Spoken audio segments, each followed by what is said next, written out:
Հետ կանգնեմ, հա։ Որտեղ հետ եք մնում։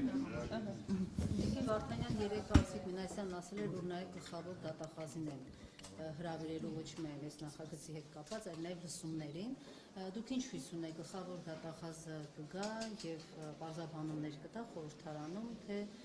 եւ պատասխանել են արդեն ձեզ թե ոչ լսումների համար։ Պատասխանի հետ կապված այս պահին դեռ ինֆորմացիա չունեմ, հրավերը այո կլինի, բայց ինքս սա իմ անձնական կարծիքն է, այսպես որևէ հույս չունեմ, որ գլխավոր դատախազը ներկա կլինի լսումներին եւ կտա պարզաբանումներ, որովհետեւ գլխավոր դատախազը ըստ էության մեկ անգամ արդեն եղավ ազգային ժողովում, երբ միջնորդություններ ներկայացնում անձեռնխելիությունից զրկելու եւ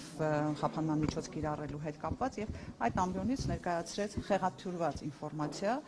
եւ չեմ հավատում, որ հաջորդ, այսինքն այս լսումների ընթացքում գալու է, որպեսզի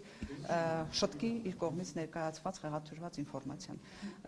Լսումներին իհարկե հրավիրելու ենք նաեւ միջազգային կառույցների ներկայացուցիչների, որովհետեւ տարօրինակ կերպով միջազգային կառույցները շատ իներտ են այսօր Հայաստանի Հանրապետությունում տեղի ունեցող ժողովրդավարության դեմ ոտնձգություններին, այնպես որ սպասենք պատասխաններին։ Այս հայտարարության հիմնական ինչ է հիմքում դրել, այսինքն ինչ խնդիրներ կան քաղաքաբանտարկյալների հետ կապված կոնկրետ թվեր եւ այլն, եւ հիմնական ինչ հարցեր։ Հայտարարության մեջ ուրեմն արծարծվում է քաղաքաբանտարկյալների խնդիրը, ինչպես նաեւ իրավական համակարգի հետ կապված բացթողումները, որոնք բերում են անձանց քաղաքաբանտարկյալ ճանաչելու կարգավիճակին, թվերը պետք է հայտարարության մեջ այսպես կոնկրետ թվեր չենք նշել, որովհետեւ այդ թվերը պարբերաբար փոփոխվում են, մինչև հայտարարությունը պատրաստելը, օրինակ դեռ կալանավորված չէին Վազգեն Սաղաթելյանը եւ Նարեկ Սամսոնյանը, հետեւաբար այսպես պարբերաբար այդ թվերը փոփոխության է ենթարկվում, բայց ես պետք է նշեմ, որ 60-ից ավել անձ այս պահին ենթարկվում է քրեական հետապնդման քաղաքական դրդապատճառներով եւ գրեթե 40-ը այս պահին կալանքի կամ տնային կալանքի տակ է, որը եւս խափանման միջոց է եւ ազատության սահմանափակում։ Տիկին Վարդանյան, երեք տեսեք խափանման միջոցներ բավականին փոխվեցին Դավիթ Գալստյանի դեպքում, Արա Ռոստոմյանի դեպքում, այսինքն ըստ էության արդարադատություն իրականանում է, ՀԿՊ-ն դա բարձրաձայնում է, ասելով, որ տեսեք, դուք ասում եք դատական իշխանությունը կախված է, արդարադատություն չկա, բայց տեսեք որքան արդար է քննություն իրականանում։ Այդ նույն մարդկանց նկատմամբ այս պահին դեռ շարունակվում է քաղաքական ենթատեքստով իրականացվող հետապնդումը, բայց մենք տեսանք, որ կալանքը տնային կալանքով փոխարինելու կամ տնային կալանքները վարչական հսկողությամբ փոխարինելուն զուգահեռ կին քաղաքական բանտարկյալի նկատմամբ դատարանը կիրառեց եւս 3 ամսով կալանքը երկարացնելու կայացրեց որոշում եւ ավելին տպավորություն է, որ Լիդիա Մանթաշյանի նկատմամբ դատարանի որոշումը հենց կիրառվում է հատկապես պատժելու նպատակով, որովհետեւ մինչ այժմ գրեթե 5 ամիս Լիդիա Մանթաշյանի տեսակցությունները այդ թվում նաև պատգամավորների հետ սահմանափակված են եւ սա այո հիմա է եւ սա այլ կերպ քան պատիժ գնահատել չի կարելի։ Երեք Լիդիան իր խոսքում նշեց իր կողմից այսպես նշվող պատճառները եւ ես էլ ունեմ ենթադրություններ, որ այո Լիդիա Մանթաշյանը պատժվում է։ Ինքն ասում է, որ սերով կներեք, սերով պայմանավոր, որովհետեւ կարծես թե մեղադրանքը շատերին նույնական է, իր դեպքում ինչու է այդպես։ Լիդիա Մանթաշյանը նշեց, որ տեղեկություններ է պարունակում որևէ պետական պաշտոնյայի վերաբերյալ կամ միջադեպ է եղել պետական պաշտոնյայի հետ եւ դրանով պայմանավորված են նրան պատժում։ Ես չեմ կարող մեկնաբանել Լիդիա Մանթաշյանի խոսքերը, կարծում եմ ինքը ունի հիմքեր այդպիսի ուրեմն պատճառաբանություններ բերելու եւ իսկ իմ համոզմունքը մնում է այն, որ Լիդիա Մանթաշյանին դատարանը պարզապես քաղաքական իշխանությունների հրահանգով պատժում է։ Վարդանյան, նայեք, այս հատկապես ասալա Բագրատ Սրբազանի գործի դեպքում մենք հիշում ենք այդ աղմուկահաբեկչություն եւ այլն, հետո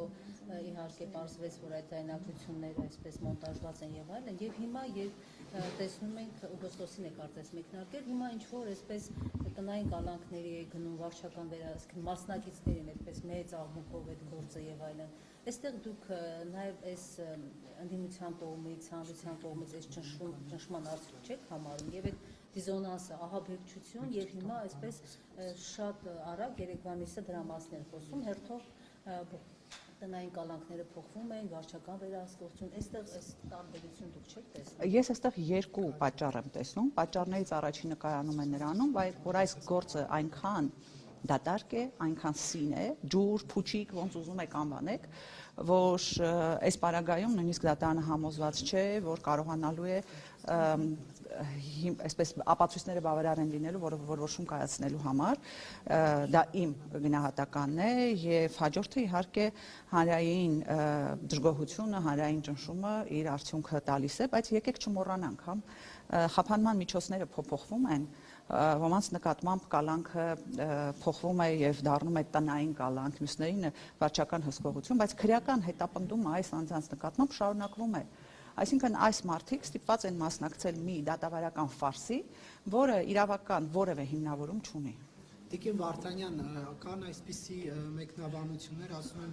ընդդիմությունը, որը կարծում է հիմա Փաշինյանի իշխանությունը մարդկանց քաղաքական հայացքների պատճառով է բանդարտում եւ իրենք էլ հետեւողականորեն բարձրաձայնում են այդ մասին, ասում են արդյոք պատրաստ են նրանք այս հարցը առավել արդյունավետ առաջ տանելու համար ընդունեն եւ ներողություն խնդրեն, որ օրինակ նաեւ նախկինների օրոք են եղել քաղբանտարկյաններ, հարցս հետեւյալն է, Հայաստան դաշինքը պատրաստ է քաղաքական գնահատական տալ, որ Ռոբերտ Քոչարյանի օրոք եւս եղել է քաղբանտարկյաններ։ Ես հարցին այսպես պետք է պատասխանեմ, եթե դուք հետևել եք իմ գործունեությանը, մինչև 2018 թվականը եւ 2018 թվականից հետո պետք է ֆիքսած լինեք, որ մինչև 2018 թվականը ես էլի բարձրացրել եմ քաղբանտարկյալների խնդիրը, այսինքն այն, որ Հայաստանում տարբեր իշխանությունների ժամանակ եղել են քաղբանտարկյալներ, դա անհերքելի է, բայց եկեք ընդունենք, որ 2018 թվականին այս իշխանությունները եկան նաև այն խոստումներով, որ Հայաստանի Հանրապետությունում պետք է լինի արդարություն, Հայաստանի Հանրապետություն պետք է լինի արդար եւ անկախ դատական համակարգ եւ 7 տարվա ընթացքում մենք տեսանք ճիշտ հակառակը։ Այդ թվում նաև պարոն Քոչարյանի իշխանության օրոք են եղել քաղբանտարկյաններ։ Ես պատասխանեցի ձեր հարցին։ Չէ, խնդրեմ հստակեցնել, այդ թվում նաև այլ հարցեր։ Իսկ ինչու իմ հարցին չեք ուզում Ես պատասխանեցի ձեր հարցին։ Հարցս հետևյալն է, արդյոք պարոն Քոչարյանը։ Ես պետք է նորից պետք է կրկնեմ։ Եթե հետևել եք իմ գործողություններին, դուք տեսել եք, որ այդ դեպքում խնդրում եմ բացեք նախորդ հայտարարությունները եւ ես խնդրում եմ բացեք իմ նախորդ հայտարարությունները, որոնք եղել են մինչև 2018 թվականը եւ հետևեք այդ հայտարարություններին։ Եթե որևէ այլ հարց չկա, շնորհակալություն եմ խնդրում, ես պատրաստ եմ արդեն զեկույց ներկայացնելու։ Բականների ոճով հրաժարվում հարցերից։ Ես հարցին պատասխանեցի։